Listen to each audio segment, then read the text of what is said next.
আমরা এখানে সরজমিনে ঘুরেছি এই জমিতুল ফালাহ মসজিদ প্রাঙ্গণে। বরাবরের মতোই প্রতি বছরের মতোই ইনশাল্লাহ পবিত্র ঈদুল আজহার চট্টগ্রামের প্রধান ঈদ জামাত সকাল 7টায় অনুষ্ঠিত হবে। এরপরে আমাদের দ্বিতীয় জামাত অনুষ্ঠিত হবে সকাল 8টায়। আপনারা জানেন যে আবহাওয়ার যে পূর্বাভাস আরও 4 থেকে 5 দিন এইভাবে বৃষ্টি হবে, তো আমরা ধরে নিচ্ছি যে ঈদের দিন বৃষ্টি হবে। সেই প্রস্তুতি নিয়েই আমরা এখানে বিভিন্নভাবে আমরা টেরপাল থেকে শুরু করে সব ধরনের ব্যবস্থা রাখছি, যাতে মুসল্লিরা বৃষ্টি পড়লেও তারা যাতে কোনো ধরনের কষ্টের মধ্যে না থাকে, তারা যাতে কোনো ধরনের বৃষ্টি বিঘ্নিত কোনো সমস্যার মধ্যে না থাকে। আমরা আপনাদেরকে বলছি এটা প্রায় 65,000 স্কোয়ার ফিট এই স্থানটি, এবং সেখানে 140টি সিলিং ফ্যান থাকবে এবং 60টির মতো স্ট্যান্ড ফ্যান থাকবে। এবং আমরা এখানে মুসল্লিদের যাতায়াতের জন্য আপনারা জানেন প্রধান 3টি ফটক রয়েছে, এর বাইরেও আমরা ছোট্ট 2টি ফটক একদম শেষ প্রান্তে আমরা খুলে দিব, যাতে করে মুসল্লিরা যাওয়ার সময় তাড়াহুড়া করে যে বেরিয়ে যায় সেইটা বেরিয়ে যেতে তাদের যাতে কষ্ট না হয়। রেইনবো অ্যাক্রোপ্লাস্টে অ্যাক্রিলিক এমালশন থাকায় মুছে ফেলা যায় যে কোনো দাগ সহজেই। Rainbow paints, colour of joy. এবং আমরা নিরাপত্তার জন্য ক্লোজ সার্কিট ক্যামেরা আমরা রেখেছি, যাতে করে এখানে আমরা একটা সেফটির ব্যাপারটা আমরা নিশ্চিত করার জন্য।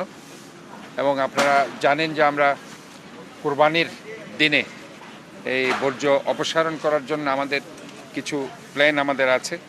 সেই প্ল্যানগুলো আমরা ইতিমধ্যেই আপনাদেরকে বলেছি। আমরা দুপুর 2টা থেকে আপনাদেরকে সাথে নিয়েই আমরা সেটা শুরু করব। আপনাদেরকে জন্য অগ্রিম দাওয়াত দিচ্ছি, আমাদের সাথে একসাথে খাবেন। আমাদের যে দামপাড়া গেস্ট হাউস আছে, আমি নিজেও থাকব, আপনাদের সাথে একসাথে খেয়ে আমরা আপনাদেরকে নিয়ে প্রথমে আমাদের যে নূর আহমেদ সড়ক নাসিমন ভবনের সামনে যে আমাদের যে গার্বেজ স্টেশন আছে সেটা আমরা ক্লিন করার মধ্যে দিয়ে আমরা সেটা উদ্বোধন করব। এবং আমরা বলেছি 6 ঘন্টার মধ্যে আমরা ইনশাল্লাহ বর্জ্য অপসারণ করব। আমরা গত বছর কিন্তু 4 ঘন্টার মধ্যে করেছি। আমরা আমাদের ম্যাক্সিমাম বলেছি 6 ঘন্টা, আমরা হয়তোবা সেটা আশা করব 4 ঘন্টার মধ্যে করতে। এবং আপনাদেরকে আরেকটা আশাবাদ ব্যক্ত করতে চাই যে আমরা এই আমাদের পরিচ্ছন্ন কর্মীদেরকে উৎসাহ উদ্দীপনা এবং তাদেরকে আরও বেশি বুস্ট আপ করার জন্য আমরা বলেছি যে দ্রুত যে ওয়ার্ডটি ক্লিন করতে পারবে তাকে আমরা প্রথম, এরপরে সেকেন্ড এবং থার্ড আমরা পুরস্কার ঘোষণা করেছি।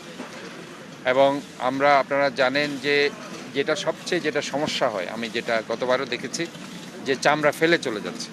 অনেক সময় যারা সিজনাল ব্যবসায়ী যারা হয়তোবা মনে করছে তারা ব্যবসা করবে, তারা অনেক সময় সেটা রেট না পেয়ে মনের দুঃখে ক্ষোভে তারা দেখবেন রাস্তার মধ্যে চামড়াগুলো ফেলে যায়। এই জন্য আমরা 41 ওয়ার্ডে 41টি স্পেশাল ভেহিকেল আমরা রেখেছি, এবং এই ভেহিকেলের মাধ্যমে দ্রুত এই চামড়া আমরা যাতে অপসারণ করতে পারি।